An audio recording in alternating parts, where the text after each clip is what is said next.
Do you want to know how you can automate some of your sales follow-up so that you can increase the percentage that you've got of winning the deal? Well, this episode is for you. Hello, Sales Nation. Welcome to today's episode of the Salesman Podcast. On today's show, we have Ruth van Vierzen. She is the CEO of RevSquare.ca. She has 20 years of experience in business development. And on today's show, we're diving into follow-up, how to automate, how to give value to your prospects through your follow-up process, and a whole lot more. So with all that said, let's jump in to today's episode. Ruth, welcome to the Salesman Podcast. Thank you. It's great to be here. I'm great to have you on. I'm glad to have you on. We're going to dive into today a subject which I think is going to affect every single B2B salesperson that's listening, and that is both follow-up and then increasing the percentage chance of closing those follow-ups as well. Where I want to start, though, because I think the conversation can go in two different directions here. I want to ask you, which is more important? Following up for the average salesperson, which is more important? Following up more frequently with better cadence, or following up more effectively within those interactions that we have with the potential customer? That's a good question. I would say it's actually the ideal follow-up system covers both. Having said that, one of the things that the statistics show is that most salespeople, the average salesperson, tends to stop following up after 4 times. But most sales are made between the 5th and 12th to 15th follow-up. The statistics vary. So I would say that the focus, first of all, for salespeople should be on just increasing the number of follow-up touch points that they have and not try to perfect the quality of those. That definitely comes into play, but it's really about training ourselves to establish a follow-up system that has multiple touch points, because that's where the average salesperson really falls short and loses out on a lot of sales. So this statistic has come up on the show before, and I don't want to put you on the spot. I don't know if you know the research and data behind it, but is this 4 touch points in general, whether people reply or not, or is this 4 touch points when we've just not had anything back? Because then I guess you can somewhat appreciate when people are starting to get a bit miserable when they're firing off emails into the ether, not getting anything back whatsoever. Yes, I would say really what I recommend is setting up a system where you have a minimum of 10 to 15 touch points, just at a minimum. Even if you're not necessarily hearing back, an ideal follow-up system has multiple types of touches. So a phone call, an email, social media. So it uses multiple things. Some are a little bit softer than others and a little bit easier for the salesperson than others. So even if you're not getting that direct response, it gives you the confidence to keep going and still stay top of mind by dripping on that prospect. And how, go on. I do appreciate that. This is the challenge for salespeople: is when we're not hearing back, we think that the person is silently saying no, but I would say in most cases, in almost all cases, that's actually not the case. It's just that they're either non-responsive, they haven't received what you sent to them, they haven't had time. There's many reasons that have nothing to do with the person's interest in your product or service. I love this. So they're not silently saying no, because by doing that, we're almost rejecting ourselves, right? Before we even get a no off someone else. And I know this with the audience, when they're trying to contact me, I am terrible with emails. I just get too many of them. I need some I need some help right now. I need some kind of assistance to help me process them, because they're coming in from the ad sales. They're coming in from guests like yourself. They're coming in from the audience. They're coming in from people who want me to do other projects and other things. And so what I typically do at the end of the day is just throw them all into a folder and then never look back at them again, unfortunately. So, and I'm just using this as a quick example here. When people email me, I'm not rejecting them. I'm not saying no. I've probably not even read the email. Maybe I've read the subject line, and if it hasn't initially grabbed my attention, I've not replied to it. And even more context, I'm no big shot with any of this. If you're emailing the C-suite, they're going to be getting crazy more emails and crazy more important emails than what I am, both internally and externally. So if you're getting anyone, if you're trying to initiate a conversation with anyone on that kind of level, it gets even more complex, doesn't it? It does. And I'll actually give you a great example around that, because you're hitting on all of the reasons why I encourage people to have a follow-up system, because everyone is so busy. But I was actually doing follow-up for one of the courses that I'm promoting. And I hired one of my assistants to do the initial cold calling, and then I was doing the email follow-up. So, and then after the email, I did phone call follow-up. And I contacted, it was actually the CEO of the company, and I left him a voicemail. And to his credit, he called me back and he said, I answer every phone call I receive, which I thought was really impressive. And then he said, I didn't know what you were talking about. I never got your email. It turns out that the email my assistant had been given was a general mailbox for the company that he said, well, if the receptionist isn't looking at it, no one's looking at it. He gave me his personal email. So that's a great example of someone who, if I hadn't called him, my email would have just gone off into Neverland and no one ever would have seen it. So that's the value of having a system that has different ways of reaching out to your prospects. Is a system, because you keep using this word, so I'm intrigued here, Ruth, is a system what we should be implementing as well to reduce perhaps any element of procrastination or any element of overwhelm if we've got a particularly large, 1 month we're doing more prospecting perhaps than in another month? Is a system the way we should be looking at it? Is that the way to define this, that there is defined things that we do as soon as that first outreach, email, call, or whatever goes out? Absolutely. And that's one of the things I think if you take the time to develop a follow-up system, which actually it would take you maybe, a day to actually kind of flesh it out, decide what your content's going to be and what your steps are. But what I have this training that I provide. It's free training on follow-up.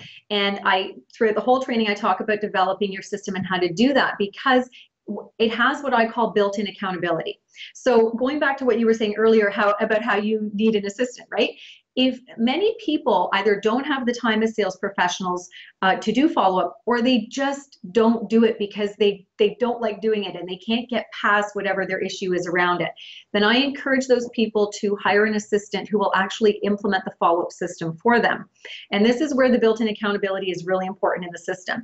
If you have a system and you know what your steps are, then you're either going to hold yourself accountable, you're going to have it in your calendar, it's one of the key parts of the system, and you know what you're supposed to be doing each day. If you have an assistant doing your follow-up, it's very easy to go and check and make sure that they're doing the steps. And if steps are being missed, well, then you know what needs to be followed up on. But a system has built-in accountability for you, or if you're a salesperson and you have a team of salespeople that you're responsible for, then you've made it easier for them to do the follow-up, and you can also track what steps they're taking and if they're doing it properly. And it also has, go ahead. I'm just going to interject here for a second, because assistance is something that I'm all in on. We've done a couple of shows on this. Clearly in the corporate world, it's one thing saying to your boss or your sales manager, I need an assistant because they can do all these tasks that I can spend the rest of my time actually generating revenue when I'm not doing them. It's another thing for your sales manager to get you an assistant. And then we've talked about on the show before kind of virtual assistants and doing it under the radar and all this kind of stuff. So we don't need to dive into that. But something I did want to touch on, because I don't know the answer to, and it depends, I guess, who you're asking. So I want to get your thoughts on it, Ruth. Is I don't like doing this a good enough excuse not to do something when you see yourself as being a sales professional? When we're using that word as opposed to someone who just fell into sales and is going to fall back out of it. Mm-hmm. I agree with you, and I see what you're saying. I think that even if your plan is ultimately to have an assistant do it in some way, I think that any salesperson worth being in the career of being in sales should be doing their own follow-up to some extent, at least initially, because you learn so much from the process. And one of the things I talk about as well is a good follow-up system is about providing value for your prospect, suspect, prospect, whatever you want to call the person. It's also about hitting upon their pain points. So, a follow-up system is you're dripping on them, right? And over that period of dripping on them, whatever the typical buying journey is for the product or service, you're going to be building that trust. They're getting to know you. They're getting to like you because you're providing them with value, but also you should really just be speaking to their pain points. So whatever the typical pain points are in your industry for the clients you serve, but also if you've had a good initial conversation with that person, you should also you should know what their personal pain points are, right? What it is that they're looking for. And your follow-up system should speak to those over a period of time. So every salesperson should be involved in the follow-up system process. They should be developing it. But what I keep coming back to is if they're just not doing it, if they can't get over whatever their reasons are, fear of rejection, lack of organization, they're too busy, whatever, they really should hand it off to someone because their sales will suffer for it. Makes total sense. Okay, so there's a couple of terms here that I want to double down on. All the marketers who listen are smiling, they're nodding, they get all this. But things like drip, content to some extent is talked about in sales, and some people believe salespeople should be sharing content. Some people believe that salespeople should just be selling, and obviously that's a debate for another time perhaps.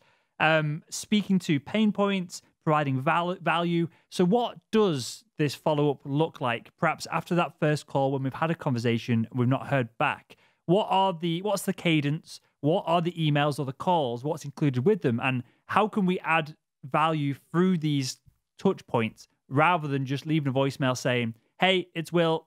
Call me back. I've not heard from you for a week," which is the usual kind of voicemail that I think salespeople are leaving.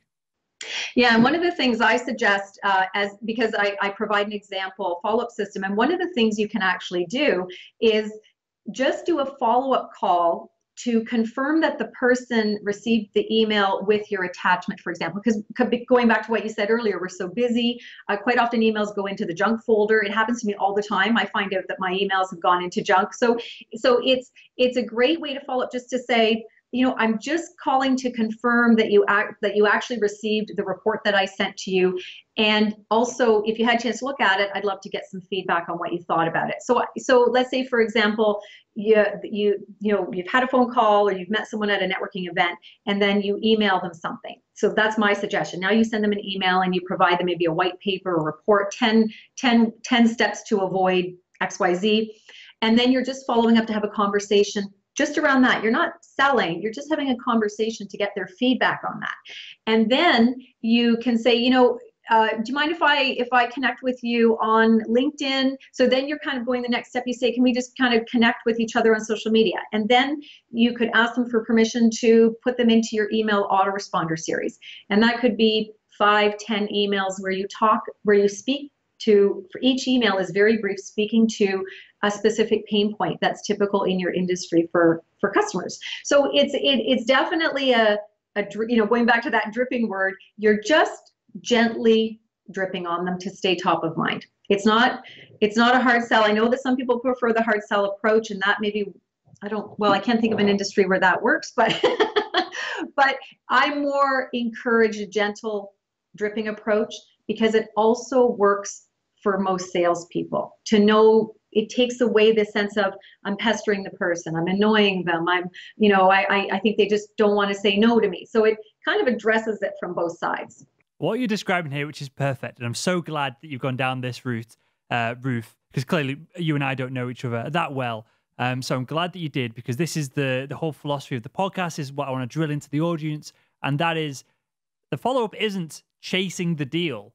The deal, the close, all this shenanigans happens very naturally, hopefully, if you've done everything else right during the process. You get to the point where you ask the question, would you like to move forward with this? Or something similar. There's no manipulation. There's no weird kind of phone techniques and getting people on the phone and then while on the phone, getting their card details off them and not letting them off the hook or any hard sell or anything like that. What you're describing here essentially is a phone call, an email, conversation, meeting at an event, whatever it is, and then a nurturing campaign, and then talking about the sale at the end. Am I on the right tracks with this? Yeah, and I like your word nurturing. I think that that's a great way to describe it. And at some point, it's perfectly legitimate to ask the person, are you open to discussing how this product or service can benefit you? To move them towards a sale. But if, ideally, if the follow-up system has been working well, at some point they're going to reach out to you if you've hit them at the right time on their buying journey. But I would say after touching on them multiple times, it's completely legitimate to then ask for the sale.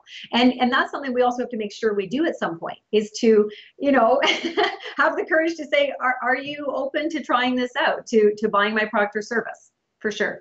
Makes sense. And I think I've got an example here because I do this with the ad sales of the podcast. So you mentioned an email autoresponder. I use MailChimp. There's plenty of them out there. There's probably simpler ones than MailChimp as well, even though that's relatively simple. If you're somewhat nerdy, you can pick it up, I'm sure. When I reach out to people in the sales industry, multi-billion-dollar industry, especially sales training specifically, and then sales enablement, and these are the typical sponsors of the show.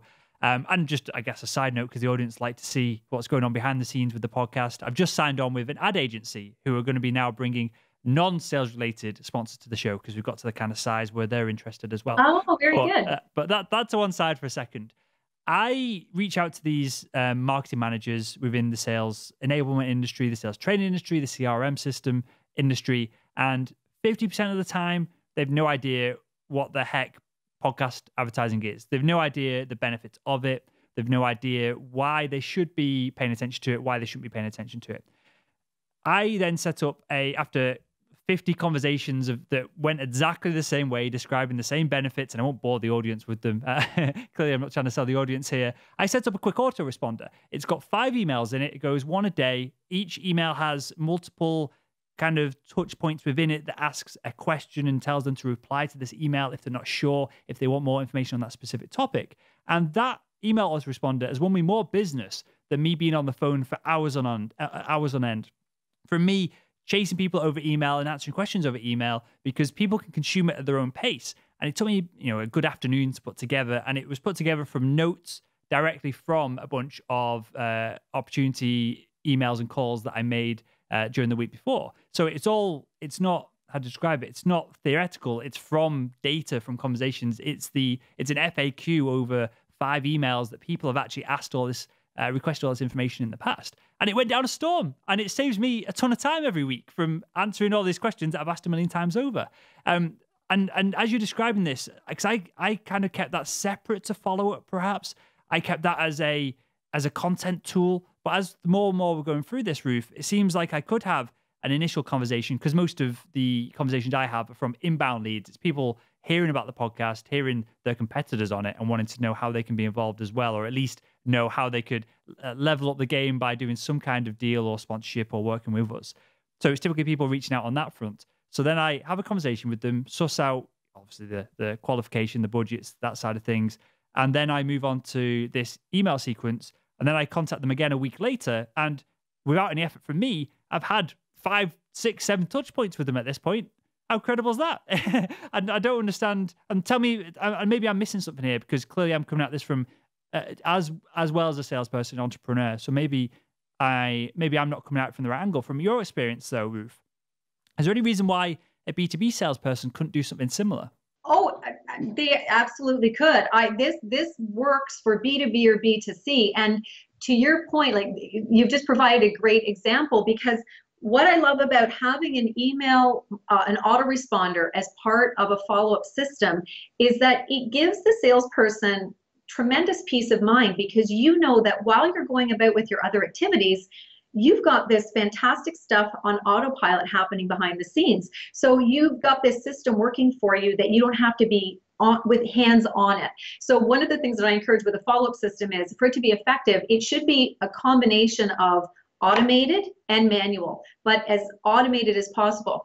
The other thing you can do, well, and I just want to go back to your MailChimp example. So any of the autoresponders, the very basic thing that they're going to allow a salesperson to do is to check and see who is opening your emails and what they're clicking on and how they're engaging with your email. And that is so powerful, because that allows you to categorize your prospects into who's cold, who's warm, who's hot. And then you can actually go back and look at that data and say, you know what, that's a person, I might pop something in the mail to that guy, because he's opened every one of my emails. This would be a great time. And I encourage people to mail out hard things, because it's so seldom done, and it really sets you apart. So now the person's been reading your emails, suddenly they get something kind of bulky in the mail from you. what a powerful way to really stay top of mind with them. So you've got this kind of autopilot, peace of mind, and the data is what's so valuable about an email autoresponder as well. Perfect. So I do this, and it's not complex. Just to give some context for the audience here, on MailChimp, when you send the email, it tells you the emails that have opened it, and it's not 100% accurate. There's certain ways to block it. I block it on my Gmail with a plugin, so people can't stalk me as well as I can stalk them, essentially. But it gives you the list of emails, so then you can see this person, if they've opened these 5 emails as soon as they've arrived, perhaps they've opened them multiple times, they're interested, even if they've not responded to you, and then that's a signal that maybe an email is the best way to give them information, but maybe a phone call. Perhaps if they're not responded to any follow-up emails from that point, perhaps a phone call is the best way to get a discussion with them. Perhaps it's on LinkedIn. Perhaps it's a Skype call if they're in some country where it's a bit more difficult to get them on the phone. I don't know. So how do we know, once we've done perhaps the first half of the system, perhaps we've got some automation, perhaps we've done some experiments, we've had some hypotheses of what we think the person's going to want to build know, like, and trust of us. At what point do we take control of this and start to proactively move it forward? Yeah, so I would say that when you're about halfway into the system, that is a great time to start kind of personalizing the experience just that much more with the prospect. So, and I actually want to go back to what you said earlier, because I think it's a really valuable thing that you do with your emails, where you're actually you have, like, every email, no matter what you send, every email should have a call to action. So whether, can we get on the phone to have a chat? Can I, would you be interested in receiving my report? Reply to this email, let me know. You want the person to take some kind of action, so it's really good the way you do that. And that's really, I'd say, again, about halfway through, you want to kind of start turning up the heat a little bit, and that's where it's perfectly legitimate to reach out to the person, and even, I would say, at that point, get on the phone, because they're not going to be surprised to hear from you, especially if you see that they're opening your emails. If you've sent them something in the mail, get on the phone and but be very specific in what action it is that you are wanting them to take. If you want them to have a meeting with you, be prepared to have that conversation. And there was one of your previous interviews, that there's a really good podcast you have about how to leave voicemails, or the value. It's all about voicemails. I would encourage your audience to listen to that. Really valuable stuff. But just don't get on the phone until you're really prepared about what it is you're going to say and what your goal is for that conversation before you get off the phone. I hope that answers your question. It does. And on call to actions, again, and I don't think I'm any hero in this. This is only for trial and error that I've come up with these systems. But I don't necessarily have any call to actions that are what we'd consider salesy. Like, if you love all this so far, I'll give you a call, just drop me your number, anything weird like that.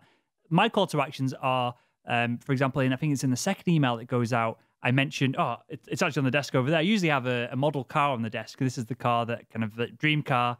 It's all the way over there, so I won't grab it now. But I have a picture of that in the email, and underneath it, one of the call to actions in the email is, if you're into cars, drop me an email, reply to this. I'd love to know what you drive or what you're into. And so I'm trying to take it away from being totally salesy and more into the realm of building a personal brand with them, building rapport with them. And of course, not everyone is into cars, but there's a reasonable percentage of emails that I get back from these potential customers that they drive a Porsche, or they're into this, or they watch the Formula One, whatever it is. And immediately you've got a whole bunch of rapport with someone that you perhaps didn't have beforehand. So just to encourage the audience to think as much out of the box as what they can, because one little nugget like that can differentiate you from the rest of the competition for sure. How do we make ourselves accountable for this? Is this a case of time blocking an hour every morning and only doing follow-up during that time and not being distracted by anyone else? Is it having our sales manager know what our goals are for the week so that they can hound us for it? What's the best way to stay accountable with all of this? Because at this point in time, the audience are going, hell yeah, this sounds awesome, I'm going to put it into practice. But then there's a huge gap between them saying that, doing all the work, making it happen, and then doing it for 6 months before you get all the results and all the seeds that you've planted kind of grow, for use of a terrible metaphor. So I am I draw like my business. The two things that I find very powerful as tools are using Google Calendar and lists. Right, I'm a big list person, but I put everything I need to do in the day on Google, even if it's a minute task. I will put it into my calendar for. And I mean, that's just one example of a calendar, but it in my effective follow-up training, I actually talk about the calendar as such a critical tool to keep us organized. So it's really something that if you're following your system, you set up whatever steps you decide in your system, and then you just put those steps into the calendar. So let's say that you've been to a networking function, and what I say to people is, you don't delay. Don't, like, within the next 24 hours, you absolutely have to put that person into your system, because either you're going to forget, you're going to get sidetracked and weeks are going to go by, then you're going to be too embarrassed. Now you're going to look unprofessional, right? So I say to people, just don't do anything until you have put that person into your system and put them into step one. And then just make sure it could be as simple as, I mean, people might come up with better systems. What I find is I'll just go into my calendar and just put a quick note, step 3 with Janet. And that just lets me know I have to do whatever as part of the follow-up step, or put Janet into the email autoresponder, whatever it is. Do you then go back on, like, I say, a Friday or even a Monday morning, review what was done last week and then move things along? I'm interested to know literally what your process is here, Ruth. Yeah, so if I don't, I'm pretty, like, I used to overload my days. I was really guilty of putting way too much into my days, and then I would be frustrated with myself that I didn't get it all done. And I was, starting to burn out, and I was just like, this is not working. So now I schedule more manageable days for myself. But the follow-up is always a priority, certainly for me, and I think it should be for any salesperson. So if I haven't, what I do is, for each day, at the end of the day, I look at what I haven't completed in my list of tasks, and I will then put them into whatever the next day, whatever day that I think is appropriate. If it's less priority, I'll put it farther along, but it's pretty rare that I ever take anything off my list. So yeah, definitely for the follow-up, if I have for some reason not done the follow-up activity, I don't finish my day until I have gotten that off my list. It's very, very important. The follow-up, I just want to emphasize that statistic. 96% of sales professionals, and I think it's a pretty solid statistic, most sales professionals don't follow up. And I hear this from my clients that, I was just at a meeting yesterday, and the one partner said, yeah, he never follows up. So it's an issue we're having to address in their business. So you're literally giving sales to your competition, simply because you're not following up. I mean, it's kind of crazy if you think about it. And if you have a lead, no matter, you may not yet know just how good of a lead they are, but they're a lead. You've made the effort to connect with that person.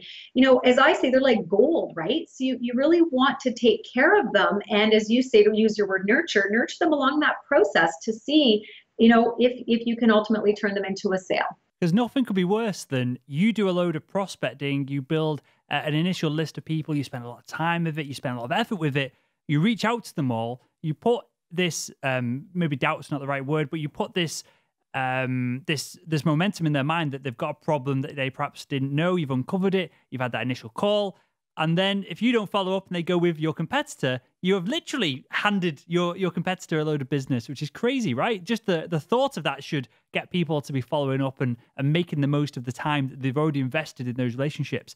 And there's one thing, Ruth, that I want to jump into, and this could probably be a whole episode on itself, so I'm aware of that. So we'll keep it brief to wrap up the show with. And that is social selling. So social selling is this big hype train. People are writing books about it.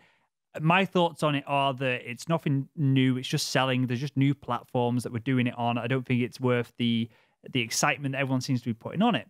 But what are your thoughts on it, Ruth, with regards to follow-up? Should we be, if someone is on Twitter, should we be 100% going out and adding a Twitter touch point in our follow-up campaign? Or is the traditional email, phone, lumpy mail, and then perhaps in person at any conferences that we can get in front of them, is that typically enough for a B2B salesperson?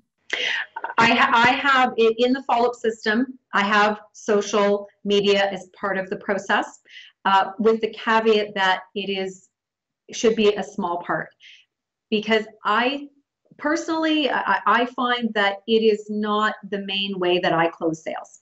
It goes to the other things that you just listed, more of the traditional ways. So I think it's a really valuable tool, but my concern also is that too many salespeople are starting to use social media as a crutch. And oh, I just did a Twitter connection with someone. I feel good about my day. I was productive. Well, it's not productive if it doesn't result in anything. I get a lot of, when you connect with someone on Twitter, you follow them, they follow you, then you automatically get that auto-generated message from them. I've never had anyone do anything beyond me getting that one auto-generated message. So they're not following up beyond that with me. So I'm not saying that they're not good at follow-up, but in terms of relying on something like Twitter, I think the risk is it makes us lazy. And again, we're thinking we're doing something productive when really it's not as productive as other methods of following up. Makes total sense. And with that, Ruth, I've got one final question that I ask everyone that comes on the show. So I'm going to throw this at you now. And that is, if you could go back in time and speak to your younger self, what would be the one piece of advice you'd give her to help her become better at selling? I would, that's a good question. I would say to have gotten better at follow-up earlier on, really when I think back over the connections that I made and that I didn't nurture, but earlier in my career, that I wish I had just known kind of what I know now and had worked harder to nurture those into sales. This probably should have been how I, in hindsight, me looking back into my younger self for 30 minutes ago, this is how I probably should have started the show. But with that, how do you know whether you're great at prospecting, great at follow-up, or whether you suck at it? Is there a number that we should be aiming towards from initial conversations to business closed? Because that's a difficult one. How do we know whether we're good or bad at this? Just to give us a base mark, a kind of ballpark figure of whether we should be spending more time doing it or we're doing okay right now. Mm-hmm, mm-hmm. That's a good question.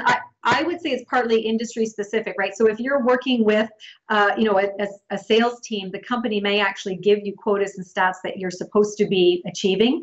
I would say that, I would say like 1 in 10, right? But some people might say, well, no, for our industry, it should be 1 in 5. I think it's really going to be industry specific with that.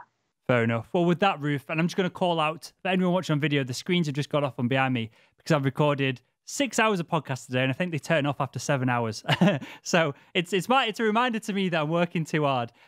So ignoring that for a second, Ruth, I appreciate your time and I appreciate your insights on this. I think follow-up is something that we should all be focusing on more. It's something that we can, even if we've got it down, we can essentially and certainly refine the process for using data and other metrics and other pieces of software as well, which perhaps we didn't get time to touch on. But for anyone who wants to know more about follow-up and you, where can we find out more about you? And then I guess you've got a course for us as well that you've mentioned, and I guess is going to kind of pull all this together and be a real good resource for anyone who's been interested in this episode. Yeah, I do have that free course. It's the effective follow-up system. It's on my course's website. I don't know if you want me to give you the link. Yeah, go with the link. So it's courses.revsquared.ca. Hopefully people can Rev Squared, courses.revsquared.ca, and then my website is revsquared.ca, and they can also access my courses from that site as well.